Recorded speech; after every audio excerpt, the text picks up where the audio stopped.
हरे कृष्ण गुरु जी प्रणाम सभी भक्तों। हरे कृष्ण गुरु जी दंडवत प्रणाम सभी भक्तों को। हे कृष्ण करुणा सिंधु। हरे कृष्ण गुरु जी दंडवत प्रणाम सभी भक्तों को दंडवत प्रणाम। जय श्री कृष्ण चैतन्य प्रभु नित्यानंद श्री अद्वैत गदाधर वासुदेव।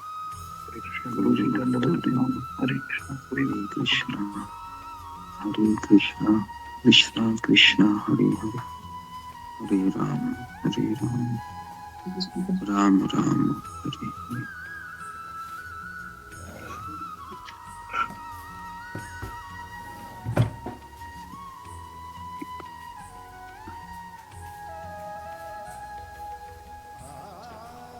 ओके, हरे कृष्ण, सबका स्वागत है सत्र में।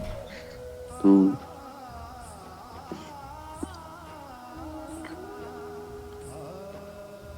नाम अपराध के बारे में चर्चा कर रहे थे। तो पांचवा अपराध आज हम देखेंगे। चौथा अपराध देखा था कल हम। ओके, चौथा अपराध देखा था, आज हम पांचवा अपराध देखेंगे। पांचवा अपराध है, पांचवा अपराध देखा था, सॉरी, छोटा अपराध देखेंगे। नंबर 6 है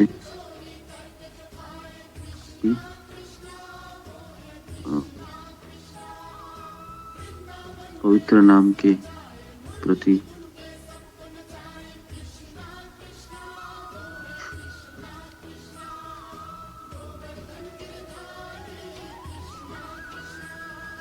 जी। छठा है अर्थवाद का आरोप करना,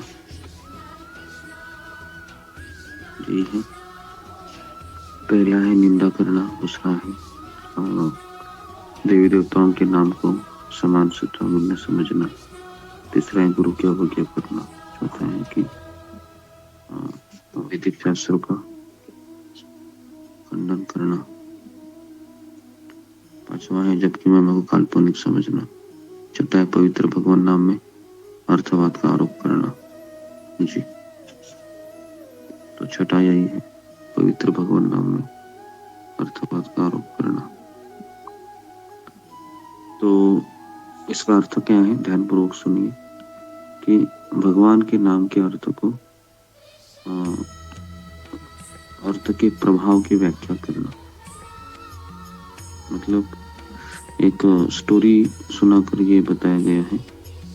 एक बार एक अमेरिकन हिप्पी एलेन गिन्सबर्ग शील प्रभुपाद के पास आया और जब के विषय के अनुभव के बारे में बताने लगा और अपनी वार्ता समाप्त करते हुए श्रीमान गिन्सबर्ग ने अतिथियों को इस्कॉन मंदिर में पधारने का निमंत्रण देते हुए कहा, जो व्यक्ति एलएसडी जैसी नशीली दवाओं के बुरे प्रभाव से त्रस्त हो और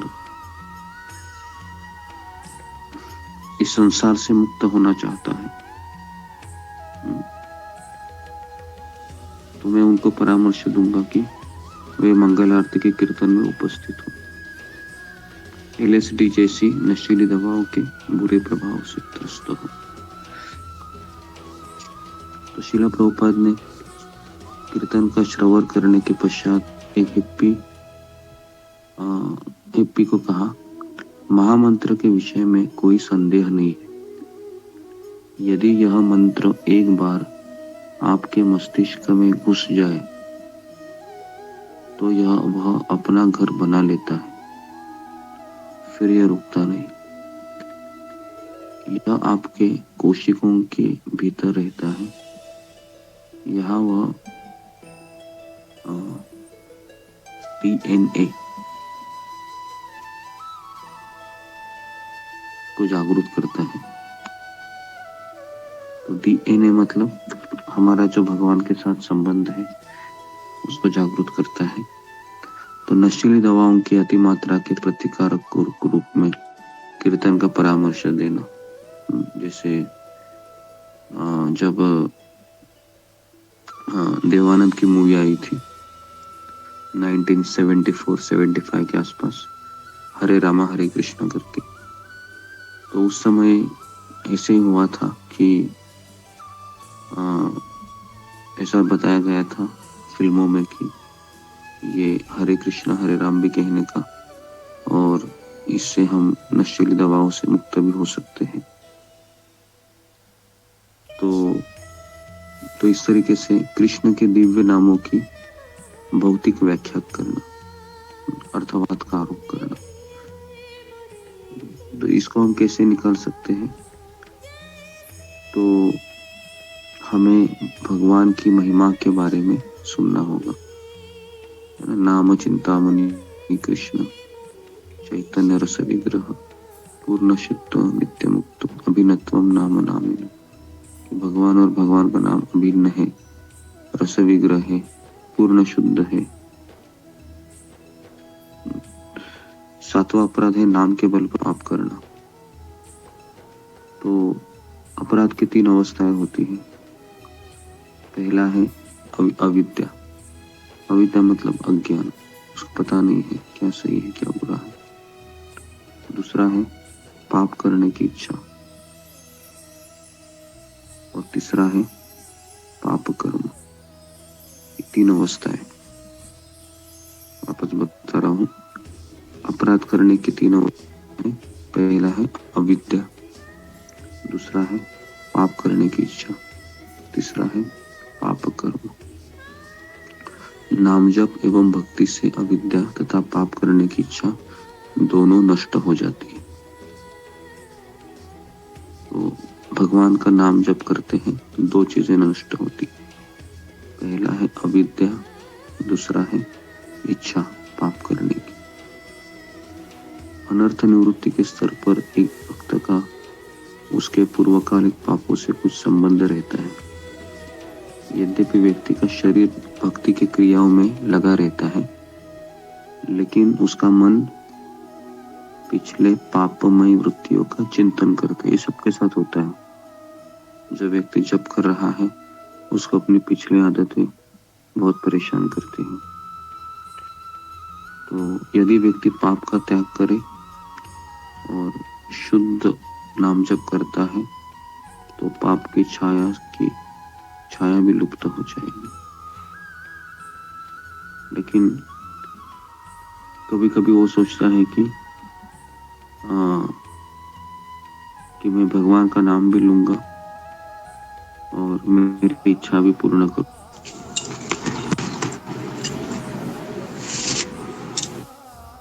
तो इस तरीके से वो सोचता है भगवान का नाम लूंगा, पाप करूंगा, क्योंकि उसको लगता है कि भगवान का नाम एक वॉशिंग मशीन की तरह है जो मेरे सारे पाप को भस्म कर देगा। लेकिन ऐसा नहीं होता है, ये अपराध है। तो इससे कैसे बाहर निकल सकते हैं? 7वां अपराध पे।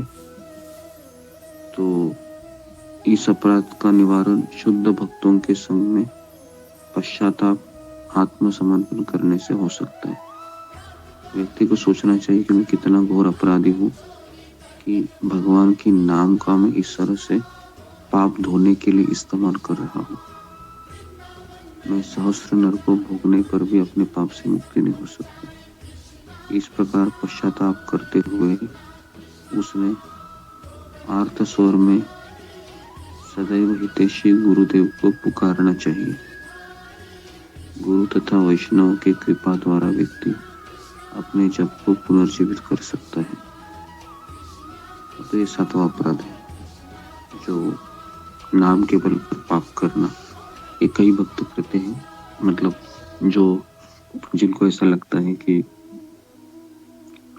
हरे कृष्ण महामंत्र एक वॉशिंग मशीन की तरह है या साबुन की तरह है, मैं इसको रोज इस्तेमाल करूंगा। लेकिन ये बहुत बड़ा अपराध है कि हम भगवान का नाम लेंगे, पाप करेंगे। अगर अकस्मात कुछ चीज हो जाती है तो कृष्ण हमको माफ कर देते हैं। मतलब हम ना चाहते हुए भी वो चीज हमसे हो जाती है तो कृष्ण माफ कर देते। लेकिन जानबूझकर अगर हम ये करेंगे तो कृष्ण हमें माफ नहीं करते। तो ये सारी चीजें नाम अपराध के अंतर्गत आती है। तो इसलिए इन जितने भी 10 नाम अपराध है, इसका मूल है जो तीसरा है। तीसरा जो है कि आध्यात्मिक गुरु की अवज्ञा करना या साधारण मनुष्य समझना। तो यहाँ से ये फाउंडेशन है उसका, क्योंकि आध्यात्मिक गुरु उपदेश देते हैं तो ये 10 के 10 चीजें हैं, वो इससे बाहर निकल सकते हैं हम। लेकिन जब उनको हम साधारण व्यक्ति समझते हैं और अवज्ञा करते हैं तो फिर ये 10 के 10 नाम अपराध होने लगते हैं। तो इसका फाउंडेशन तो वही है, लेकिन काफी लोग नहीं समझ पाते हैं इस चीज को। उनको लगता है कि मैं अपने ही बल पर इससे बाहर निकलूंगा, लेकिन बहुत कठिन है अपराधों से बाहर निकलना। स्वयं कितना भी शास्त्र पढ़े, कितना भी ज्ञान अर्जित करे, क्योंकि ये इसकी चाबी है। ये गीता में भगवान कहते हैं कि आध्यात्मिक गुरु के पास होती है, तो जब तक हम उनके पास नहीं जाते वो चाबी हमको नहीं मिलती है। तो बिना चाबी के हम हमारा अनर्थ रूपी ताला, जिसमें बहुत गंदगी है, उसको खोल नहीं सकते। तो इसलिए बहुत जरूरी है कि ये जितने भी नाम अपराध हो रहे हैं हमसे, अभी खास करके अगर कोई छठ पूजा करते हैं या फिर शिव जी की पूजा करते हैं या देवी देवताओं की पूजा करते हैं, तो फिर ये नाम अपराध में आ जाएगा। फिर ऐसा व्यक्ति नाम जब भी करेगा तो भी उसको फायदा नहीं होगा ज्यादा, क्योंकि ये सब चीजें अपराध में आती है। लेकिन हम कई बार कहा है कि देवी देवताओं की पूजा नहीं करनी है, हमें उनको आदर देना है, सम्मान देना है। पूजा हमें केवल कृष्ण की करनी है, इस तरीके से। ठीक है, तो ये नाम जप है, हम कर तो रहे हैं, लेकिन इसकी क्वालिटी तभी आएगी जब हम इन अपराधों से दूर रहकर भगवान के नाम जप करने का प्रयास करेंगे। ठीक है, तो अधिक से अधिक हमको ध्यानपूर्वक जप करना जरूरी है। चाहे अगर नींद आ रही है या फिर थकान हो गई है या फिर इच्छा नहीं है या फिर मन बहुत बहाने दे रहा है, ये सब चीजों को साइड में रखो और जो हमारा व्रत है उसको पूर्ण कीजिए। ओके, तो यहाँ पर मैं रुकता हूँ। आप सबको बहुत बहुत धन्यवाद। हरे कृष्णा हरे कृष्णा।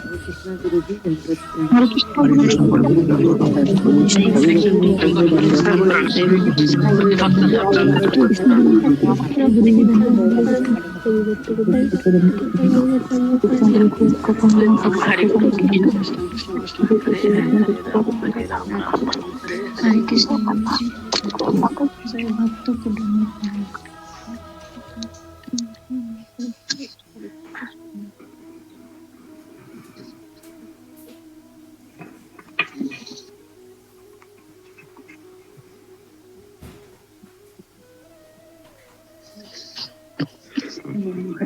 हरे कृष्ण कृष्ण कृष्ण हरे हरे, हरे राम राम।